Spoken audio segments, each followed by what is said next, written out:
So ரீசென்ட்டா பார்த்தீங்கன்னா, Kannada side வந்து நம்ப தக்லைஃப் படத்தோட ப்ரமோஷனுக்காக கமல் சார் போயிருந்தாரு. அது எல்லாத்துக்குமே தெரியும். அங்க போய் பார்த்தீங்கன்னா, தமிழ் தான் முக்கியம், தமிழ் தான் எல்லாமே அப்படின்னு சொல்றது ஒரு நல்ல விஷயம் தான். ஏன்னா, தமிழ்நாடு வந்து எந்த அளவுக்கு ஒரு வேற லெவலான சம்பவம் பண்ண ஒரு நாடுன்னு சொல்லிட்டு எல்லாத்துக்குமே தெரியும். அது மட்டும் இல்லாம தமிழ பொறுத்த அளவுக்கு ஒரு பயங்கரமான மொழி. அந்த மொழிக்கு பார்த்தீங்கன்னா, எத்தன விருதுகள், எத்தன அவார்டுகள் கிடைச்சுன்னு சொல்லிட்டு எல்லாத்துக்குமே தெரியும்.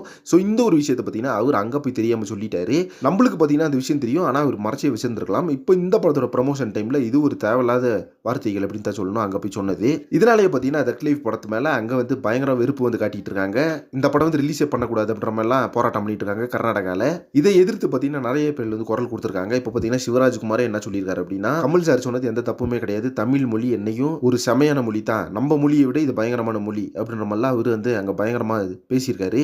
இத பார்த்துட்டு ஒரு பக்கம் வந்து ஹேப்பியா இருந்தாலும், ஒரு பக்கம் வந்து உள்குத்து ஏதாச்சும் இருக்குமோ அப்படின்ற மாரி எதிர்பார்க்க தோணுது. சரி ஃபிரெண்ட்ஸ், இப்போ பார்த்தீங்கன்னா, சூப்பர் ஸ்டார் ரஜினிகாந்த் அவர்கள் என்ன சொல்லியிருக்காருன்னா, கமல் சார் பேசினதுல எந்த தப்புமே கிடையாது. ஏன்னா நம்ம நாட்டோட மொழி தான் நம்மளுக்கு முக்கியம். அது மட்டும் இல்லாம உலக அளவுல தேர்ந்தெடுக்கப்பட்ட ஒரு நம்பர் 1 மொழி அப்படின்னா தமிழ் மொழி தான். அந்த அளவுக்கு இந்த தமிழ் மொழிக்கு மரியாதை குடுத்துட்டு இருக்கிறோம் எல்லாருமே. ஸோ கமல் சார் வந்து எந்த இடத்துலயும் மன்னிப்பு கேட்க முடியாது. அது வந்து நடக்காத ஒரு விஷயம். தக்லைஃப் படம் அங்க ரிலீஸே ஆகலனாலும் பரவாயில்ல. இவர் வந்து அங்க போய் மன்னிப்பு கேட்கக்கூடாது அப்படின்ற மாரி தன்னுடைய நண்பர் கமல் அவருக்கு பார்த்தீங்கன்னா, சூப்பர் ஸ்டார் ரஜினிகாந்த் அவர்கள் ஒரு மிகப்பெரிய பாராட்ட தெரிவிச்சு ஒரு வீடியோ ஷேர் பண்ணியிருக்காரு. இத பார்த்துட்டு ஃபேன்ஸ் எல்லாருமே பயங்கரமான ஹேப்பியா இருக்காங்க. ஸோ இந்த அளவுக்கு ஒரு க்ளோஸா 2 பேர் இருக்கீங்களே, இந்த அளவுக்கு ஒரு ஒற்றுமை இருக்கே 2 பேத்துக்குள்ளயும் அப்படின்னு சொல்லிட்டு, இத பத்தி உங்க ஒப்பீனியன் என்னன்றத கமெண்ட் பாக்ஸ்ல மென்ஷன் பண்ணுங்க. அண்ட் இதே மாதிரி இன்ட்ரெஸ்டிங்கான சினிமா பத்தின தகவலுக்கு சேனலை சப்ஸ்கிரைப் பண்ணுங்க. நெக்ஸ்ட் ஒரு இன்ட்ரெஸ்டிங் பண்றேன். Thank you friends.